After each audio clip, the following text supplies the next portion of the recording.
పంచవటిని ఆజానికి రాముల పర్ణశాలాదిగో సీతారాములు జనకములాడిన చేతమదిగో రామ భక్తితో నదిగా మారిన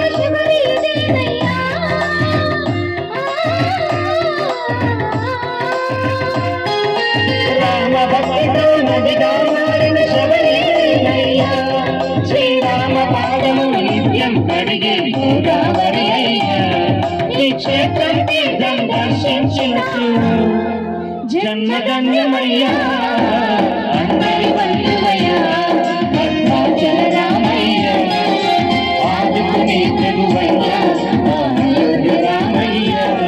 శ్రీమూర్తినిచ్చే వాడయ్య మా సీతారామయ్య